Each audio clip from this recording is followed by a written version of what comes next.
শেখ হাসিনার শাসনামলে নাকি প্রতি বছর গড়ে ১৬ বিলিয়ন মার্কিন ডলার পাচার হয়ে গেছে।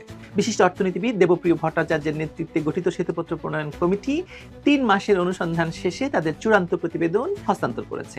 এই ১৫ বছরে কিন্তু বাংলাদেশের রিজার্ভ ওঠানামা করলেও ২০২১ সালে এই রিজার্ভ সর্বকালের রেকর্ড সৃষ্টি করে ৪৮ বিলিয়ন ডলারে উন্নীত হয়।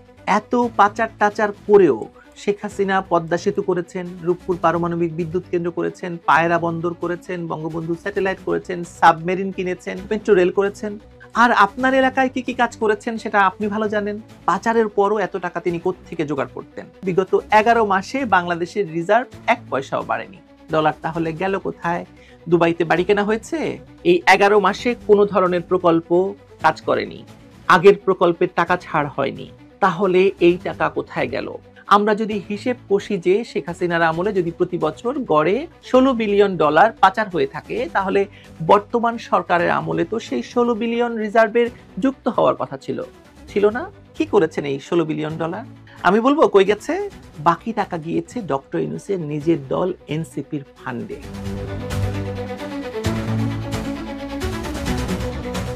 বাংলাদেশ থেকে বিগত ১৫ বছরে অর্থাৎ শেখ হাসিনার শাসনামলে নাকি প্রতি বছর গড়ে ১৬ বিলিয়ন মার্কিন ডলার পাচার হয়ে গেছে। ডক্টর ইউনূসের সরকার জুলাই ২০২০ মাধ্যমে ক্ষমতা দখল করে একটি শ্বেতপত্র প্রণয়ন কমিটি গঠন করে ১১ সরকারে ডক্টর ইউনূসের প্রাইম পার্টনার হিসেবে পরিচিত থাকা দেবপ্রিয় ভট্টাচার্যকে দিয়ে একটি কমিশন গঠন করেন। তারাই এই রিপোর্ট প্রকাশ করে। সাবেক প্রধানমন্ত্রী শেখ হাসিনার শাসন আমলে গত ১৫ বছরে বাংলাদেশ থেকে প্রতি বছর গড়ে প্রায় ১৬ বিলিয়ন মার্কিন ডলার অবৈধভাবে পাচার হয়েছে বলে এই কমিশন প্রচার করে। দেশের অর্থনীতির সার্বিক পরিস্থিতি খতিয়ে দেখতে অন্তর্বর্তী সরকার যে শ্বেতপত্র প্রণয়ন কমিটি গঠন করেছে, তাদের চূড়ান্ত প্রতিবেদনে এসব তথ্য নাকি পাওয়া গেছে। বিশিষ্ট অর্থনীতিবিদ দেবপ্রিয় ভট্টাচার্যের নেতৃত্বে গঠিত শ্বেতপত্র প্রণয়ন কমিটি ৩ মাসের অনুসন্ধান শেষে তাদের চূড়ান্ত প্রতিবেদন প্রধান উপদেষ্টা ডক্টর মোহাম্মদ ইউনূসের কাছে হস্তান্তর করেছে।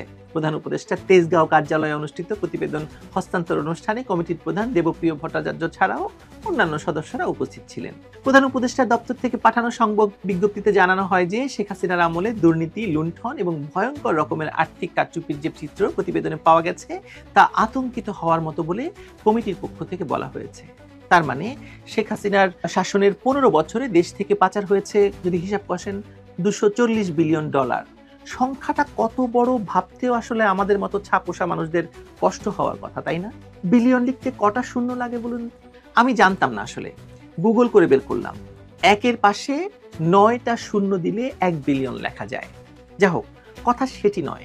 এই ১৫ বছরে কিন্তু বাংলাদেশের রিজার্ভ ওঠানামা করলেও ২০২১ সালে এই রিজার্ভ সর্বকালের রেকর্ড সৃষ্টি করে ৪৮ বিলিয়ন ডলারে উন্নীত হয়।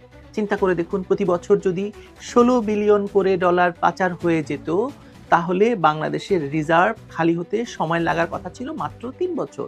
কিন্তু না, এত পাচার টাচার করেও শেখ হাসিনা পদ্মা সেতু করেছেন, রূপপুর পারমাণবিক বিদ্যুৎ কেন্দ্র করেছেন, পায়রা বন্দর করেছেন, বঙ্গবন্ধু স্যাটেলাইট করেছেন, সাবমেরিন কিনেছেন, মেট্রো রেল করেছেন।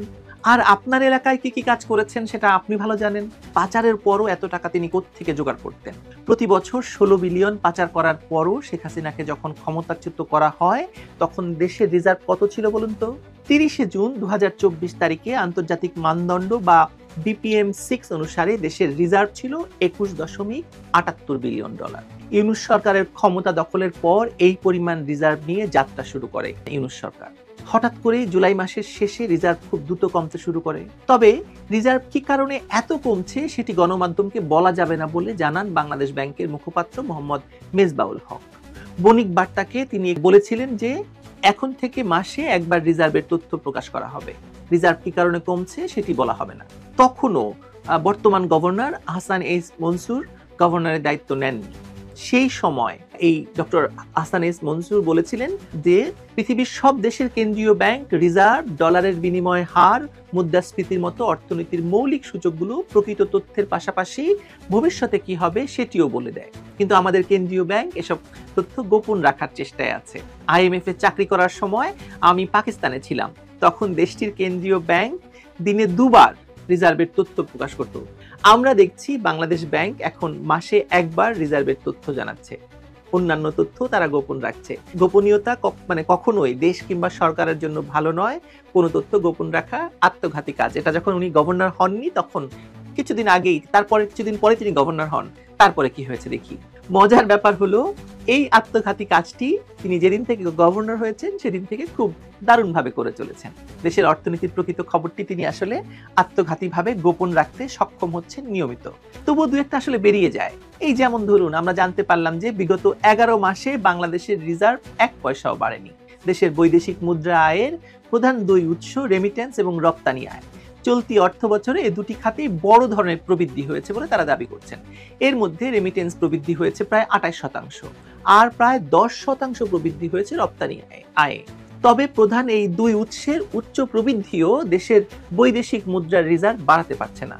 গত 11 মাসে বাংলাদেশ ব্যাংকে বৈদেশিক মুদ্রার মজুদ 20 বিলিয়নের ঘরেই ঘুরপাক খাচ্ছে, মানে 21 থেকে 20-এ নেমে এসেছে।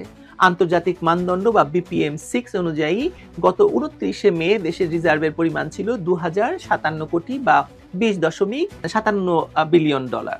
যদিও চলতি অর্থ বছরের শুরু তথা 2024 সালের 1 জুলাই এর পরিমাণ ছিল হচ্ছে 21.68 বিলিয়ন ডলার, যে কথা আগে বলেছি। সেই হিসাবে গত 11 মাসে রিজার্ভ না বেড়ে উল্টো 1.11 বিলিয়ন ডলার কমে গেছে। যদিও এ সময়ে কেবল রেমিটেন্স হিসেবেই দেশে এসেছে 6.14 বিলিয়ন ডলার, মানে বেশি এসেছে এই টাকাটা। আর রপ্তানি আয় বেশি এসেছে প্রায় 3 বিলিয়ন ডলার। ডলার তাহলে গেল কোথায়? দুবাইতে বাড়ি কেনা হয়েছে গভর্নরের মেয়ের? আমি জানি না, আমি আসবো এই কথায়। এই প্রশ্নের জবাব মিলছে বাংলাদেশ ব্যাংকের ব্যালেন্স অফ পেমেন্ট বা BOP তথা দেশের সামগ্রিক লেনদেন ভারসাম্যের পরিসংখ্যানে। অর্থনীতির খুবই গুরুত্বপূর্ণ এই প্রতিবেদনে দেখা যায় রেমিটেন্স এবং রপ্তানি আয়ে বড় প্রবৃদ্ধির সাফল্য, প্রত্যক্ষ বিদেশি বিনিয়োগ বা FDI, বিদেশি অনুদান এবং মাঝারি দীর্ঘমেয়াদী বিদেশি ঋণ খরায় ম্লান হয়ে গেছে। এই 11 মাসে কোনো ধরনের প্রকল্প কাজ করেনি, আগের প্রকল্পের টাকা ছাড় হয়নি। তাহলে এই টাকা কোথায় গেল? আমাদের একটু জিজ্ঞেস করতে হবে। এটা আসলে বাংলাদেশ ব্যাংকের কেতাবি ভাষা, যেটা একটু আগে পড়লাম আমি। ধরুন আমরা যদি হিসেব কষি যে শেখ হাসিনার আমলে যদি প্রতি বছর গড়ে 16 বিলিয়ন ডলার পাচার হয়ে থাকে, তাহলে বর্তমান সরকারের আমলে তো সেই 16 বিলিয়ন রিজার্ভের যুক্ত হওয়ার কথা ছিল না? যদি পাচার বন্ধ হয়ে থাকে তাহলে এই 16 বিলিয়ন ডলার যুক্ত হবে। বছরে 16 বিলিয়ন ডলার মানে হচ্ছে প্রতি মাসে প্রায় 1 বিলিয়নের ওপরে, তাই তো? তার মানে 11 মাসে যোগ হওয়ার কথা মোটা দাগে সব বাদ দিয়ে ধরুন, মানে আমি রাফলি যদি ধরি 10 বিলিয়নের ওপরে, তাই তো? তার মানে এই মুহূর্তে বাংলাদেশের রিজার্ভ থাকার কথা ছিল 30 বিলিয়ন ডলার বা তার চেয়ে বেশি। কারণ 21 আর 11 মাসে 10, আমি আরো 1 বিলিয়ন কমালাম, 30 বিলিয়ন ডলার। এগুলো সোজা হিসাব, আমি তো অর্থনীতিবিদ নই, কিন্তু আপনি যদি সোজাভাবে হিসাব করেন, ব্যবসা হিসাবে হিসাব করেন, তাহলে এভাবে হিসাব করবে মানুষ। সোজা হিসাব না বলুন? কিন্তু রিজার্ভ গত 11 মাস ধরেই 20 বিলিয়ন ডলারের আশেপাশে ঘুরপাক খাচ্ছে। অথচ দেশে ডক্টর ইউনূসের জন্য নাকি কোটি কোটি ডলার রেমিটেন্স আসছে, বিনিয়োগ আসছে। ডক্টর ইউনূসের ইংরেজিতে প্রেজেন্টেশন দেওয়া উড়ান বালকের হাত ধরে বিগত 11 মাসে 11 বার বিদেশ সফর করে তো ডক্টর ইউনূস নাকি কোটি কোটি ডলার বিনিয়োগ নিয়ে আসছেন বলে তার প্রোপাগান্ডা সচিবের দাবি। ভাই, তবে এবার বলেন তো এই 10 বিলিয়ন ডলার যা বিগত 11 মাসে যুক্ত হওয়ার কথা ছিল সেটা কই গেল? কই সরালেন আপনারা? শেখ হাসিনাও তার লোকজন 16 বিলিয়ন ডলার সরিয়েছে প্রতি বছর। সে কথা যখন আপনারা বলবেন তখন তো আপনাদেরকেও বলতে হবে যে শেখ হাসিনা না থাকায় এই 16 বিলিয়ন ডলার আপনারা রিজার্ভে যোগ করতে পারছেন না কেন? বা আপনার তো বলা উচিত যে হ্যাঁ আমরা রিজার্ভে যোগ করতে পেরেছি, কিন্তু সেটা বলার মতো গলার জোর কি আপনাদের আছে? না থাকলে কেন নেই? কি করেছেন এই 16 বিলিয়ন ডলার? আমি তো কম করে বলেছি 10 বিলিয়ন ডলার, না হয় আপনারা বাকি 6 বিলিয়ন ডলার খেয়ে ফেলেছেন ধরে নিচ্ছি, কিন্তু এই 10 বিলিয়ন ডলার তো যোগ করতে কোনো অসুবিধা হওয়ার কথা ছিল না, তাই না? কই গেল? কই? আমি বলবো কই গেছে? দাঁড়ান বলি। আমি এই 11 মাসে কি দেখছি বা কি দেখতে পেয়েছি, কই গেছে এই 10 বিলিয়ন ডলার, সেটা আপনাদেরকে বলি। আমি দেখতে পেয়েছি যে বিগত 11 মাসে 11 বার বিদেশ সফরকালে এই একবার 30 জন 40 জন একজন সুটকেসেই করে ডক্টর ইউনূস ও তার সফর সঙ্গীরা নিয়ে গেছে প্রায়, এই ধরুন একবার যদি 1 মিলিয়ন ডলার করে নিয়ে যায় তাহলে 11 মিলিয়ন ডলার। ডক্টর ইউনূসের গ্রামীণ ফোনের মাধ্যমে পাচার হয়েছে ধরুন 2 মিলিয়ন ডলারের মতো। সরকারের উপদেষ্টারা পাচার করেছেন ধরুন 3-4 মিলিয়ন ডলার। তুরস্কে, দুবাইতে, এমনকি শোনা যাচ্ছে চীনেও নাকি টাকা সরানোর ঘটনা ঘটেছে। উপদেষ্টাদের PS, APS, বাবা চাচা, আত্মীয় স্বজনরা সরিয়েছে আরো ধরুন 50 মিলিয়ন ডলার। এবং ক্রিপ্টোকারেন্সি কিনেছে, কত স্মার্ট এরা, বুঝতে পারছেন? ক্রিপ্টোকারেন্সি কিনেছে কত বিলিয়ন ডলারের, আমরা জানি না। বেরোবে, নিশ্চয়ই বেরোবে। আবারও বলছি, আমি হিসেবে খুব কাঁচা, তার উপর এতগুলো শূন্য দিয়ে মিলিয়ন বিলিয়ন লিখতে হয়। হয়তো আমার অঙ্কে ভুল হচ্ছে, কিন্তু সেটি আপনারা ধরবেন না জানি। বাকি টাকা কোথায় গিয়েছে এই হিসেব তো নিতে হবে।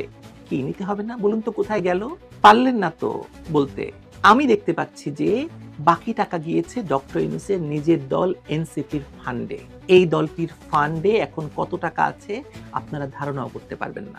বাংলাদেশের রাষ্ট্রীয় রিজার্ভে 10 বিলিয়ন যোগ হওয়ার কথা থাকলেও যোগ না হয়ে সেই টাকা গিয়েছে বাংলাদেশের কিংস পার্টি এনসিপি বা নাপার ফান্ডে। ডক্টর ইউনূসকে যদি কোনো সাংবাদিক কখনো এই ফান্ড বিষয়ে প্রশ্ন করেন, তিনি কি উত্তর দিতে পারেন জানেন? আমি জানি। তিনি হাত পা নেড়ে নেড়ে বলবেন বা বলতে থাকবেন, কেন? টাকা তো দেশেই আছে, রাষ্ট্রের রিজার্ভে নেই তো কি হয়েছে, এনসিপির ফান্ডে আছে। ধরুন সাংবাদিক তখন চোখ কপালে তুলে জিজ্ঞেস করবে, কি বললেন? এনসিপি ফান্ডে? ডক্টর ইউনূস আবারও হাত পা নাড়বেন, বলবেন, কেন? অবাক হচ্ছেন কেন? এনসিপি তো বাংলাদেশ, বাংলাদেশি এনসিপি। আমরা অতীত ভুলে যাই, সামনের দিকে আগাতে চাই। রিসেট বাটন টিপে দিয়েছি, আমি বাংলাদেশকে এনসিপি বানিয়েছি আর এনসিপি কে বানিয়েছি বাংলাদেশ। কি আপনারা কনফিউজ হয়ে গেলেন তো? ডক্টর ইউনূসের এই কথায় আমিও হয়েছি। এমনকি কাল্পনিক সাক্ষাৎকারেও আমি নিজেই কনফিউজড হয়ে গেছি, কারণ তিনি এরকমই তো ওয়েক কথা বলে অভ্যস্ত। কিন্তু এই বিষয়টি পরিষ্কার করতে হলে ফ্রান্সের রাজা চতুর্দশ লুইয়ের শরণাপন্ন হতে হয়। তিনি বলেছিলেন, ফ্রান্স আবার কি, আমি ফ্রান্স, বা আমি রাষ্ট্র, আর আমার মুখের কথাই আইন। ডক্টর ইউনূসও সেটিই বলবেন। তিনি যেহেতু ফ্রান্সের নাগরিক বা ফ্রান্সের সঙ্গে ঘনিষ্ঠ যোগাযোগ বা তিনি সেখানেই বছরের বেশিরভাগ সময় থাকেন, তিনি হয়তো ফরাসি ভাষায় বলবেন, লেতা সেময়। ও সরি, ফরাসি ভাষা বুঝলেন না তো? গুগল করে আমি টুকলাম, আসলে যার অর্থ আমি রাষ্ট্র, আমার কথাই আইন। ডক্টর ইউনূস বলবেন, আমি রাষ্ট্র, আমি এনসিপি, শেখ হাসিনার থেকে রাষ্ট্রের দখল নেওয়ার পর আমার যা ইচ্ছে আমি তাই করব এই রাষ্ট্র নিয়ে। তোমরা কে বাপু এই প্রশ্ন করা? কে আপনারা বলুন তো? কে কে আপনারা? জানেন তো আপনারা কে?